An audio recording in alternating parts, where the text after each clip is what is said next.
This is very important video for all the Maharashtra law city 5 years aspirant 2024 का भी exam आ रहा है। मेरा स्कोर नहीं बढ़ा, ये बहुत कॉमन डाउट आ रहा है बच्चों का कि स्कोर उनका स्टक हो गया है 70 पे, 80 पे, 90 पे, 100 पे। ठीक है, तो कैसे स्कोर को बढ़ाएं? तो ये वीडियो देख लो अच्छे से, जो मैं बताऊंगा वो चीज़ फॉलो करो, डेफिनेटली आपका स्कोर बढ़ेगा। कुछ छोटी मोटी गलतियाँ जो हमें अवॉइड करने की ज़रूरत है अगर अपने को स्कोर बढ़ाना है। 120 के ऊपर का टारगेट लेके चलो, 120 या उसके ऊपर GLC IELTS में अपने को एडमिशन मिलेगा। ये वीडियो पहले तो शेयर करो आपके सारे फ्रेंड को, जितने लोग 5 ईयर सिटी लिख रहे हैं। दूसरा, मैंने वो लॉ एंट्रेंस ये वाला चैनल का नाम है, इसको सब्सक्राइब कर लो, because on this channel you will be getting the update notification strategy वाले वीडियो, और very soon I will be starting the live streaming और सेक्शन वाइज मेरे वीडियोस आने वाले हैं। So be connected on this channel, subscribe करके रखो।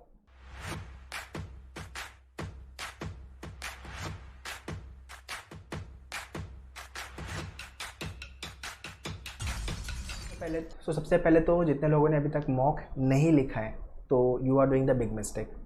मेरी पूरी पढ़ाई हो जाएगी, मैं लास्ट में लिखूंगा एग्ज़ाम के 1 हफ्ता 10 दिन पहले सिर्फ मैं मॉक ही लिखूंगा, ये गलती नहीं करनी। This is the biggest mistake done by many of the aspirant.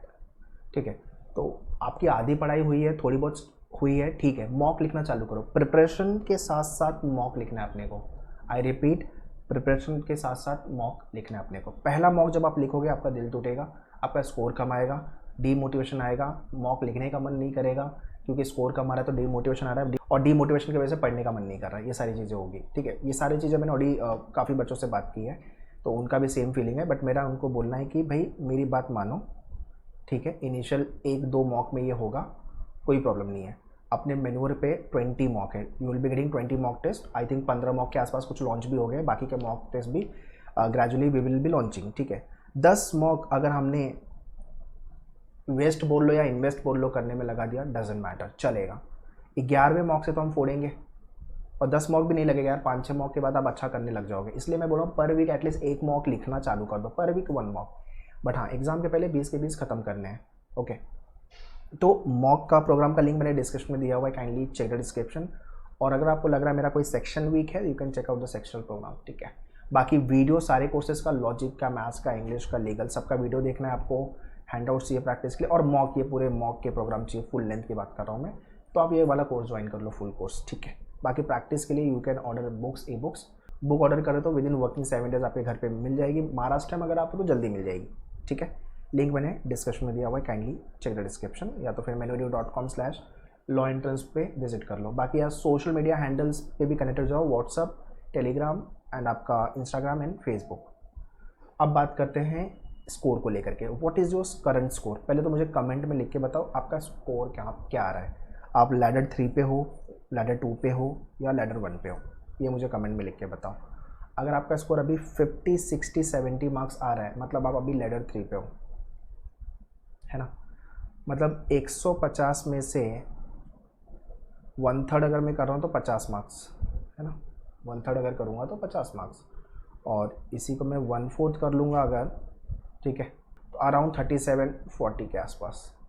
तो मतलब 1/4 का इसलिए बोल रहा हूँ मैं, अगर मैंने तुक्का भी मारा, जो 4 में से 1 क्वेश्चन अगर मेरे राइट हो रहे हैं, तो भी मेरे 37-40 मार्क्स तो ऐसे भी आने वाले। मैंने कुछ नहीं पढ़ा है, अगर थोड़ा बहुत पढ़ा है तो 50 मार्क्स तो मेरे बनेंगे। तो ये 50 आ रहा है, 60 आ रहा है, 70 आ रहा है, ये आप मुझे बताओ। आपका लैडर 3 क्लियर है क्या?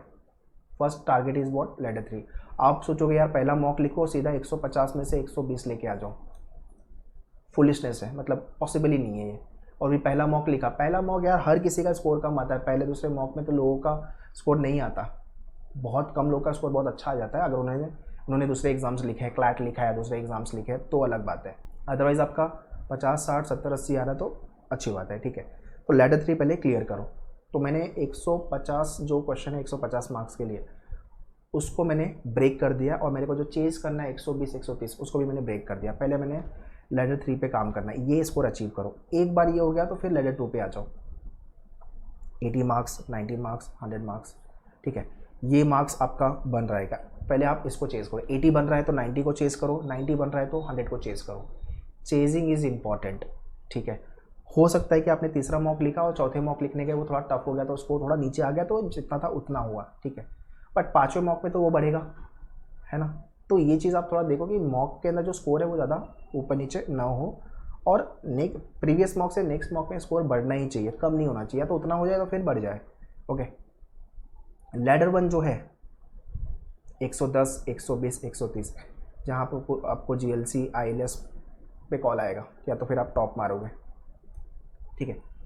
इसके लिए ये जो है ना लैडर वन, इसके लिए थोड़ा मेहनत ज़्यादा करनी पड़ेगी, मतलब 100 के ऊपर जाने के लिए अपने को मेहनत ज़्यादा करनी पड़ेगी। क्या क्या मेहनत करनी पड़ेगी? Number 1, revision daily and weekly basis पे लिखो ये जो मैं बता रहा हूँ, ठीक है। दूसरा क्या करना पड़ेगा आपको हर एक टॉपिक का, हर टाइप के क्वेश्चन वो देखना पड़ेगा कि मुझे यहाँ पे किस, मेरा टॉपिक तो अच्छा, बस पर्टिकुलर टाइप क्वेश्चन में प्रॉब्लम है। तीसरा, मॉक लिखने के पास उसकी डिटेल में एनालिसिस, 2 घंटे का मॉक है, 3 घंटे लगाओ, 4 घंटे लगाओ, अच्छे से एनालिसिस करो कि मेरा यार जो क्वेश्चन मैंने सॉल्व करके राइट समझ के मार्क किया था गलत क्यों हुआ, उसको मतलब दोबारा ऐसा नहीं होना चाहिए। और ऐसे कौन से टॉपिक है जो मुझे नहीं आते और वो मॉक में आ रहा है, मेरा स्कोर नहीं बन रहा है ना, चाहे वो इंग्लिश हो, चाहे वो लॉजिक हो, चाहे वो कोई भी सेक्शन हो।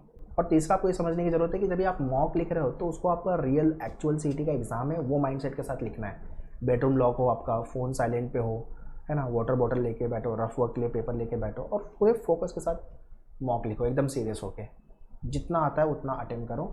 इनिशियल 1, 2, 3 मॉक, पहले 2-3 मॉक में आई वुड नॉट सजेस्ट कि तुक्का मारो आपको जितना जेन्युइन आता है उतना आप अटेम्प्ट करो, ठीक है। हाँ, आपको लग रहा है यार 4 ऑप्शन से 2 एलिमिनेट हो गए, 2 लग रहा है इसमें से होगा, गो फॉर इट, बट तुक्का मत मारो इनिशियली 2-3 मॉक में, फिर आप ग्रेजुअली तीसरे चौथे 5वें मॉक से वो चीज़ चालू कर सकते हो। Next is section wise understanding. कैसा है कि हम 120 अगर पहुंचना है, 110 पहुंचना है या 130 पहुंचना है, तो हर सेक्शन में आपको मार्क्स थोड़े से इम्प्रोवाइज करने की ज़रूरत पड़ेगी। सो आई वांट कि आप एक तो ओवरऑल मॉक में देखो कि मेरा स्कोर की जंपिंग क्या है, मतलब किसी मॉक में आपका 90 आ गया, फिर किसी में 120 आ गया, फिर अचानक से आप 80 पे आ गए, यार जंप कितना ज़्यादा है ना। मतलब ये होना चाहिए कि 100 मार्क्स आ गए तो चलो 105 आ गया, 110 आ गया, या 108 आ गया, 107 आ गया, या तो फिर 102 आ गया, ये 100 के आसपास हो आप। मतलब एनीवे रियल जो CET होने वाला है उसमें आपका मार्क्स 100 के ऊपर ही आने वाला है। और अगर मैन्योर के मॉक में आपका 100 मार्क्स आ रहा है, मतलब +10 कर लेना, एक्चुअल CET में आएगा +5, +10, +15 मार्क्स, तो एक्चुअल CET में बनना ही बनना है आपका, ठीक है। बिकॉज मैन्योर का मॉक एक से थोड़ा टफ है भाई, ठीक है। तो मैं तो वो सामने से बोलता हूँ, जानबूझ के टफ रखा, अगर पेपर टफ आ गया तो आप मैनेज कर लोगे, बट अगर आपने टफ लेवल का मॉक नहीं लिखा है तो फिर प्रॉब्लम हो जाएगी, फिर आपको ऐसा होगा कि स्कोर कम होगा, और इजी है तो आप वैसे भी फोड़ देंगे, ठीक है। तो लीगल के अंदर देखो आपका कितना मार्क्स बन रहा है, आउट ऑफ 40 क्या स्कोर बन रहा है और कितना इंप्रूवमेंट आ रहा है, ठीक है, किस टाइप के क्वेश्चन में प्रॉब्लम आ रही है। वैसे लॉजिक में आउट ऑफ 40 क्या स्कोर बन रहा है आपका, और इसको इम्प्रोवाइज़ करो नेक्स्ट सेक्शन में। तो सेक्शन वाइज काम करोगे ना, और सेक्शन को भी मैं बोलूँगा कि सेक्शन में भी टॉपिक पे काम कर लोगे और फिर सेक्शन बाय डिफ़ॉल्ट अच्छा हो जाएगा। अगर ये दोनों अच्छा होगा तो बाय डिफ़ॉल्ट ओवरऑल स्कोर आपका अच्छा होगा। आप समझ रहे हो ये? सेम इंग्लिश में आपका 30 है, यहाँ पे भी 30 है, यहाँ पे आपका 10 है।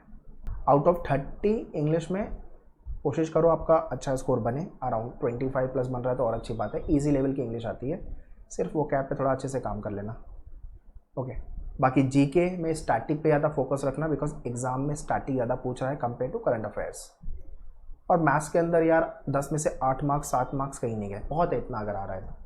ईजी लेवल के क्वेश्चंस एग्जाम में आएंगे आपके, सिंप्लीफिकेशन हो गया, ठीक है। उसके बाद आपका percentage, ratio, partnership, simple compound interest, ages वाले क्वेश्चन, ठीक है।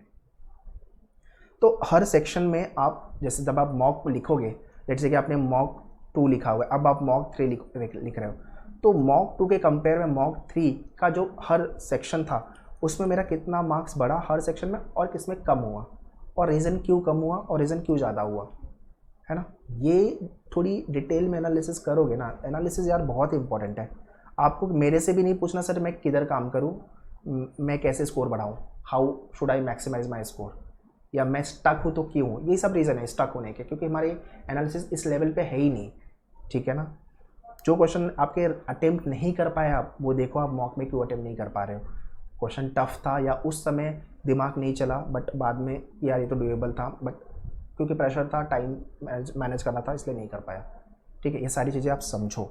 दूसरा, मैंने लास्ट वीडियो में मैंने ये चीज़ दी हुई है, ये चार्ट दिया हुआ है कि आप राउंड वाइज पेपर को अटेम्प्ट करो, ठीक है ना। भले तो डिसाइड कर लो कि अपना ओवरऑल सेक्शन में ऑर्डर क्या होगा, भले जैसे कि आपने फर्स्ट जीके कर लिया, सेकंड पे आपने लेट्स से इंग्लिश कर लिया, थर्ड पे आपने लॉजिक कर लिया, फोर्थ पे लीगल कर लिया, फिफ्थ पे मैथ्स कर लिया, तो ये ऑर्डर डिसाइड करो। सिर्फ एक ही सेशन में मेरा इंग्लिश को लास्ट में अटेम्प्ट मत करना, बिकॉज उसको रीड करना है, अंडरस्टैंड करना है, मार्क करना है। तो फटाफट करोगे तो गलती होने के चांस है। टाइम प्रेशर में इंग्लिश सॉल्व नहीं करना, बाकी आप ऑर्डर अपने हिसाब से देख लो, ठीक है।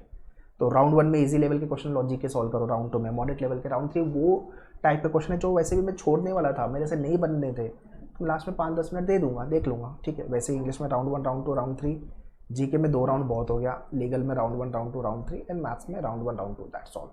तो पेपर को आपने तोड़ करके अटेम्प्ट कर रहे हो आप। जब हम तोड़ के चीज़ों को छोटा छोटा अटेम्प्ट करते हैं, चीज़ें डूएबल लगती है, आसान लगती है और कॉन्फिडेंट भी अपना बिल्ड होता है, ठीक है। तो whatever I have discuss please jot it down, follow the same. मुझे कमेंट में बताओ कि आपका कितना बेटर हुआ score compare to the last mock test. तो आज ही आप एक मॉक लिखो, अगर आपने 2, 3, 4 मॉक लिख लिया हुआ, या जो भी मॉक आपने लिखा है 10 मॉक लिख लिया है, जो भी लिखा है आपने, ये वीडियो देखने के बाद आप मॉक लिखो और देखो जो मैंने बताया उसको इम्प्लीमेंट करके कि कितना स्कोर आपका बढ़ रहा है, ठीक है। और to join the mock programme, manual के ऑफिशियल वेबसाइट पे आ जाओ, बाय ऑनलाइन लॉ एंट्रेंस में आ जाओ, यहाँ पे मॉक प्रोग्राम है 5 ईयर्स को लेके, 10 सेक्शनल भी है एंड 20 फुल लेंथ मॉक है, मतलब 3000 के ज़्यादा क्वेश्चन तो आप यहाँ पे प्रैक्टिस करने वाले हो यार। टॉपिक टेस्ट के लिए you can check out this programme. हाँ, एक और चीज़, 1500 क्वेश्चन का जीके का मॉक प्रोग्राम हमने लॉन्च किया हुआ है। यहाँ से आपके 3 ईयर सीटी जो अभी होके गया, वहाँ से भी क्वेश्चन आए, उसके अंदर भी क्वेश्चन यहाँ से ही आए हुए थे, तो वेरी इंपॉर्टेंट है because they are asking strategy के क्वेश्चन सबसे ज़्यादा, तो ये मॉक डेफिनेटली लिख लेना। And if you want to join full course programme for the 3 years, तो आप ये प्रोग्राम ज्वाइन कर लो भाई, इसके अंदर वीडियो, मॉक, हैंड आउट सब कुछ है। अलॉन्ग विद द CET अगर आपको स्लैट का भी एग्जाम सिम्बासिस लिखना, then you can join silver programme, ठीक है। और सेक्शन कोर्स अगर आपका कोई सेक्शन वीक है, लीगल, मैथ्स, लॉजिक, इंग्लिश, तो आप सेक्शनल प्रोग्राम चेकआउट कर लो, ठीक है। बुक्स ऑर्डर करोगे तो विद इन वर्किंग 7 डेज आपके घर पे बुक कुरियर मिल जाएगी, या तो फिर ई बुक का एक्सेस ले सकते हो आप। ये सारी डिटेल्स मैंने डिस्क्रिप्शन में डाला हुआ है, kindly check the description. So that's all guys in this video. जो भी मैंने बताया हुआ है इसको इंप्लीमेंट करो and do tell me in the comment section कि आपका कितना मार्क्स बढ़ा, क्या क्या गलती आप पहले कर रहे थे और अब कितना इम्प्रोवाइजेशन हुआ है, ठीक है।